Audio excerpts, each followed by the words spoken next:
Hey, this is Matt with Mountain Stream Teas, and this is our third video in the Welcome to Gongfu Cha series. And this is just about the mechanics of what Gongfu Cha actually is.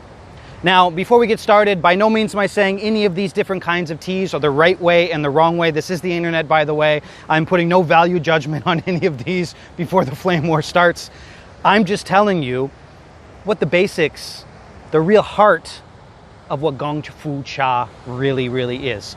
Now, the best way to think about Gongfu Cha is it's sort of like espresso for tea. So what you have is you've got a high leaf to water ratio. So lots and lots and lots of leaf and a little bit of water for a short period of time. Now, what I've got before me right here are a bunch of different ways to just do that. Now, in the next video, we'll talk about sort of the real Taiwanese ceremony, ceremony in quotation marks, but we'll get into that in the next video. But first, I'm just going to describe to you some of the ways that you can actually do Gongfu Cha. What I've got over here, I've got your classic teapot, right? So here's your classic teapot, right? Everybody's seen these. This one is not a particularly expensive one. This is about $10 in the local supermarket here, but you can get the idea. Then over here, you've got a nice Guy Juan. Over here, this is the competition style of making tea. And I'll talk about this in a minute. Then over here, we've got something that, well, to the tea purist would probably not be considered real Gongfu Cha, but we'll get to that in a minute as well. So again, the basics are lots of leaf, a little bit of water, hot water, short period of time. So I'll just show you how these sort of work. So right here we've got this. So this would be, it's not, but this would be boiling water, right? So you take your boiling water, you go like this, you'd fill this up with a bunch of tea leaves, you'd put the water in it like this, right? You close it up, you leave it, and then you just pour it out like that. Now, I'm sure if you've gotten this far into sort of your Gongfu journey, you've sort of seen things like this, and this is one of the most common ways that people will make their teas. The second most common way that people make their teas is with the Guy Juan. Now, as we move further into this program, the Guy Juan is actually my personal favorite. I enjoy the Guy Juan the most. It works the best sort of, I think, for Taiwanese teas, generally speaking, and it's got a flavor neutral, it's porcelain, so it's flavor neutral. Now, this one, a little bit easier to use. This one's a little bit harder. It takes a little bit of practice. The way you would do it, you put your tea in the bottom, right? Then you put in your hot boiling water just like this. You cover it up.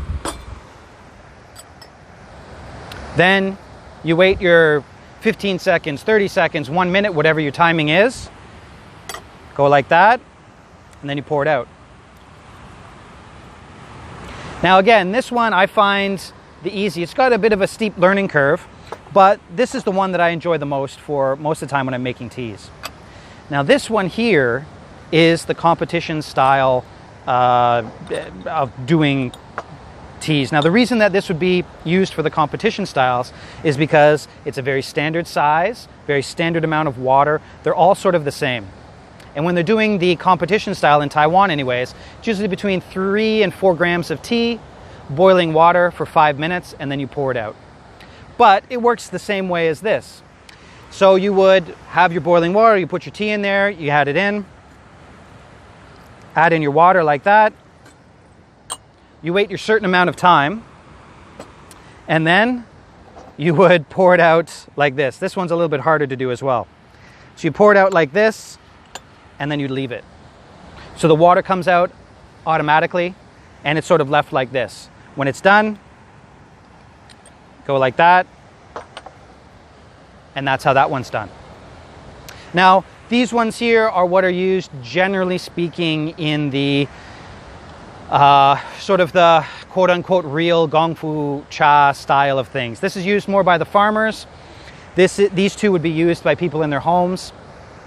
These are the most common used in sort of a home Gongfu Cha style of brewing teas. Now we got this one. Now this one you can see is well used. I've used this on some outdoor trips. You can see it's already been broken. I've been testing this out to see just how strong it can be just how strong it is and where it can be used, where its limits are. Now for this one is, I think, the best for the office and these style of brewing things. Now there's lots of different kinds, but the way this works is you would put your tea in this right here, then you'd add your boiling water to it. Now these times they often have a cover over the top. I didn't bring the cover for this today, but it'll have a cover over the top. You go like that. You wait your allotted amount of time, and then, you know, it's kind of aesthetically pleasing in the sense that you press the button and sort of the water comes out the bottom like that. Okay. Now after this, you're going to have your leaves in here, sort of your wet leaves. You can put them off to the side like this, and then you've got this where you can pour out your teas. Now this one I find is the best would be, say, for an office or something where you don't have time really to do the whole deal, the whole Gongfu cha style deal. This one works quite well. Now, like I said before, I'm not putting a value judgment on any of these, right? These are all just ways of describing the mechanism, the raw mechanism of Gongfu cha, which again is sort of like making espresso with tea, so to speak. High leaf, low water ratio, hot water, short period of time. Now in the next videos we'll get into sort of the deeper meanings of some of these things, which teas you should have for which amount of time. But this is just sort of an introduction to the basics of what Gongfu cha really is. So thanks for watching. If you like these videos, like, subscribe. You can always visit the site and buy some tea. That helps us out, keeps us going with these types of things. If you have any questions, throw them in the comments below. See you next video.